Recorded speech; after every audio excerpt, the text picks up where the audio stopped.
பிரசவத்திற்கு பிறகு பொலிவான சருமம் வேண்டும் என்று நினைப்பவர்கள் சில இயற்கை வழிகளை பின்பற்றுவது மிகவும் அவசியம். பிரசவத்திற்கு பிறகு பெண்கள் முகப்பருக்கள், வறண்ட சருமம் பிரச்சினைகளை சந்திக்கின்றனர். பிரசவத்திற்கு பிறகு சிலருக்கு அதிகமாக பருக்கள் ஏற்பட வாய்ப்புள்ளது. ஒரு நாளைக்கு 2 முறை லேசான கிளீன்சர் கொண்டு முகத்தை சுத்தம் செய்ய வேண்டும். இது அதிகப்படியான எண்ணெயை நீக்க உதவுகிறது. சரியான தூக்கம் உங்களுக்கு சரும ஆரோக்கியத்தை கொடுக்கும்.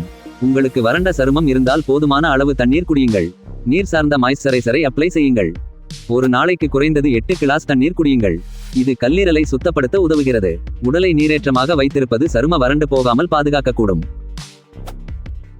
புரோக்கோலி, முட்டைக்கோஸ், கீரை, பீட்ரூட் மற்றும் கேரட் போன்ற அடர் பச்சை இலை காய்கறிகளை எடுத்துக் கொள்ளுங்கள். இதில் உள்ள ஆன்டி ஆக்சிடென்ட் மற்றும் வைட்டமின்கள் சரும ஆரோக்கியத்திற்கு உதவக்கூடும்.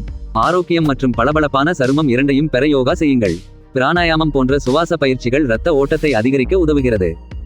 சர்க்கரை பொருட்கள் சாப்பிடுவதை முதலில் நிறுத்த வேண்டும். ஏனெனில் சர்க்கரை உள்ளடக்கம் கொலாஜன் உற்பத்தியை தடுத்து சருமத்தின் நெகிழ்வு தன்மையை பாதிக்க செய்யலாம். ஓமம் விதைகளை தண்ணீரில் போட்டு குடித்து வரலாம். குழந்தை பெற்ற பெண்களுக்கு இது பரிந்துரைக்கப்படுகிறது. இது கருப்பையில் இருந்து நச்சுக்களை வெளியேற்றவும் செரிமானத்திற்கும் உதவுகிறது. டீடாக்ஸ் தண்ணீர் சருமத்திற்கு இயற்கை பொலிவை தரக்கூடும். மன அழுத்தம் சருமத்தில் எதிர்மறையான விளைவுகளை உண்டாக்க செய்யலாம். அச்சமயத்தில் அதிகப்படியான எண்ணெய் சுரப்பதால் முகப்பரு வெடிப்புகள் ஏற்பட வாய்ப்புள்ளது. எனவே பிரசவத்திற்கு பிறகு மனதை எப்போதும் மகிழ்ச்சியாக வைத்திருங்கள்.